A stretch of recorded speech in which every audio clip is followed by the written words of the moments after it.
Good afternoon. It's incredibly exciting to be here today. Thank you, Dan, for a great intro to a field that I'm absolutely in love with. I have to admit, I'm used to being in a more technical setting when I'm giving a presentation and giving the high-level sort of, the high-level dreamy perspective on what can be done. Can you guys hear me through the mic? Hello? Here, let's try this.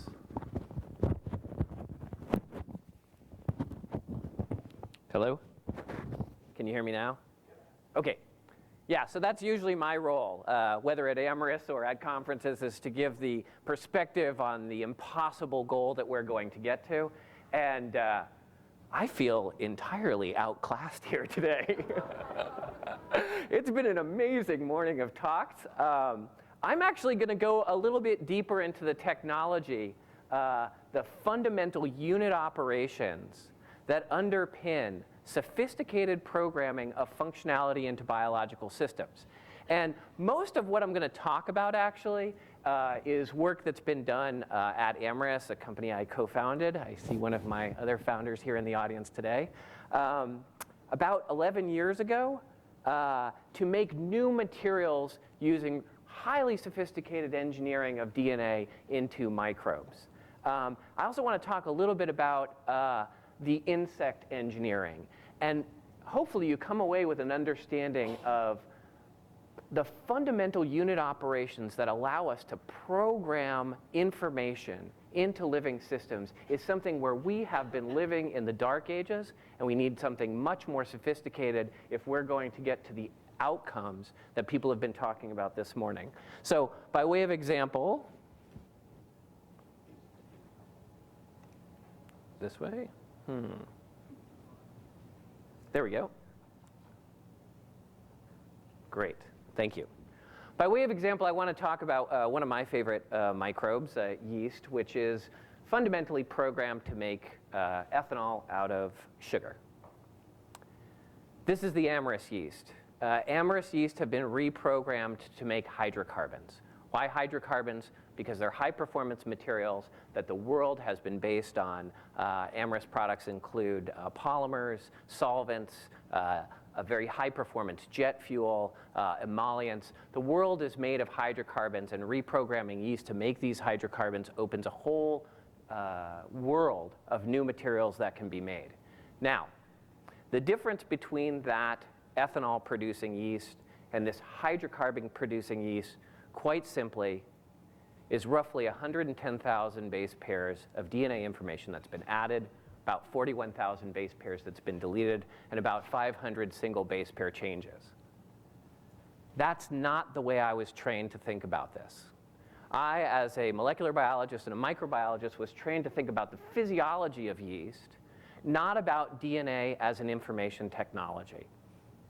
And when you come from the frame of looking at this as an information technology, you start developing a much different set of tools to actually do programming in DNA.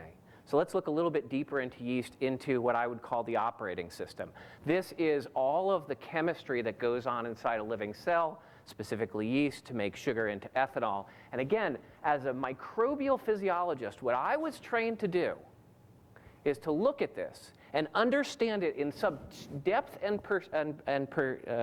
such depth that I would know exactly how to reprogram it to make a hydrocarbon. And we can do that. It's a very simple, straightforward task. I can tell you it's not about 200,000 base pairs of DNA that's been changed here. And you make a tiny little drop of hydrocarbon, not the kilotons that are required to change the world in terms of how we source materials. In fact, to do that, that's where you really need sophisticated programming, where you need to do not only the programming of just the sugar to hydrocarbon, but all of the interactions that that application has with the overall operating system. And what that means is that the most important thing you can learn how to do is design or write your program, build it, test it, learn something, and do that over and over again. Look, the iPhone 6 wasn't written the first time because people were dumber about how to program. It's just that we had to go through a series of iterations in programming before we got to something better. And so we've spent our time at Amyris and under the Living Foundries program working on ways to make this cycle more efficient for programming sophisticated functionality into biological systems. And what's important here? First, how much code can you get into this system? Second, how fast can you code? How fast can you turn that cycle? And finally, how much can you learn per cycle? And this, actually, if I can just pause here for a moment, because this was really fascinating to me. Actually, what I realized was that my entire training as a PhD student was to have a hypothesis and be brilliant, and then go in and prove how brilliant I was, rather than actually designing an experiment, writing some code, and learning something from the experiment that I did. And that's how we always tell the story. So this is a fundamental change, not only in how we do programming, but in how we think about how we do science. And so we need something that looks a lot more like this, that takes advantage of our ability to program in zeros and ones, and actually physically turn that into G's, A's, T's, and C's, the characters that we use in order to program living systems. And I can tell you, this is sort of where we've been in programming of DNA. Slow, imprecise, prone to... There goes my ride home on Uber. What we really need is something different, where you're actually programming via a computer terminal.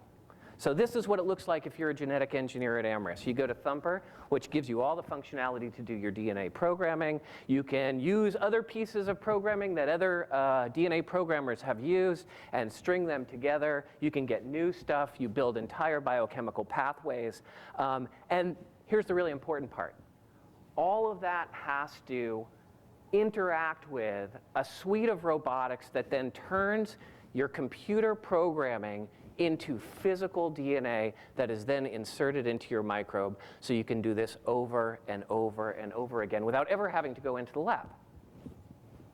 So a day of programming at Amyris might look something like this, where you're sitting around on your laptops, you're figuring out how to design things. Those get uploaded into a robotic system, and then that robotic system actually will put together the physical manifestation of that DNA, so that the programming that you designed in that computer program shows up as physical programming, and then what you get out of that is programming 10 times faster and 10 times as much.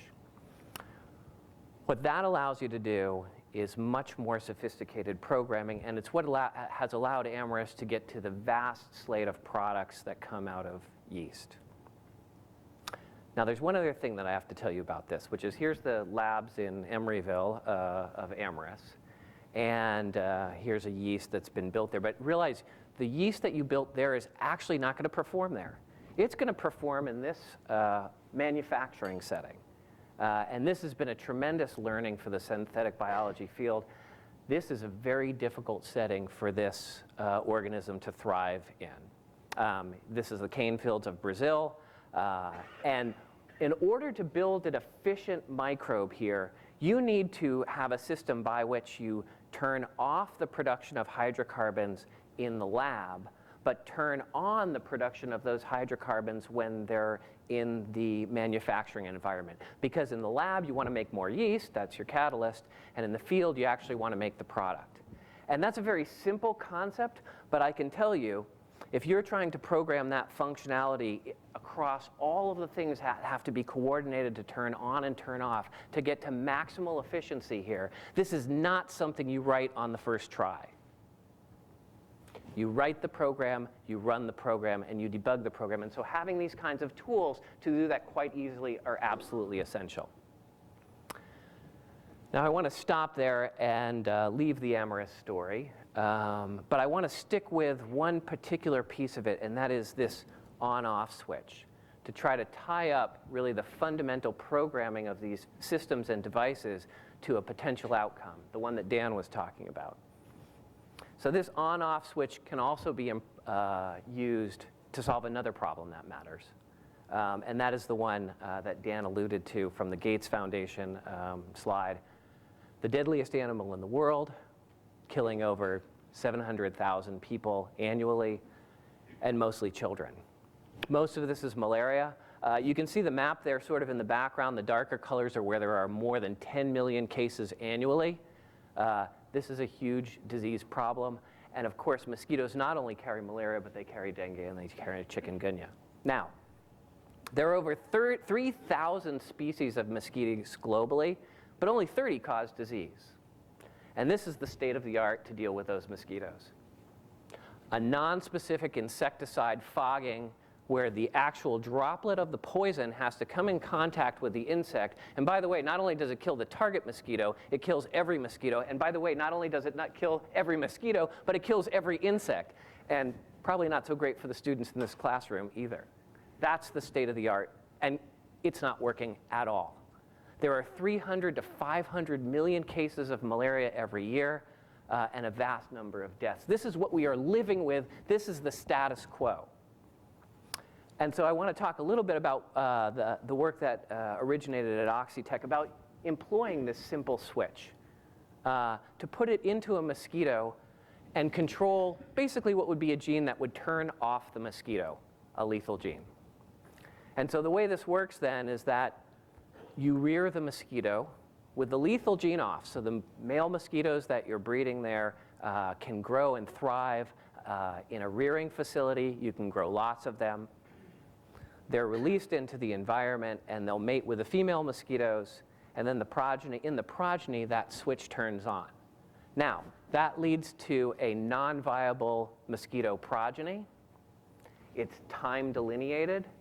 The genetics last for roughly 2 weeks in the field. And how do we know this? Because field trials to date have shown a 90% suppression in mosquito populations, no persistence of the genetics in the environment. So you're talking about a solution now that's 10 times more effective than DDT at less than half the cost with no environmental collateral damage. That's amazing. And so that pretty much concludes my talk. I've made a pitch for the Amyris technology. I've made a pitch for the Oxitec technology. By the way, I got involved with Oxitec through the nonprofit Zagaia.org that I helped co-found. And now I'd like to make a pitch for DARPA because I think it's just amazing that there's an organization that really devotes itself to these sorts of breakthroughs. I'm excited to join in May and see what I can do to keep solving problems that matter. Thanks very much.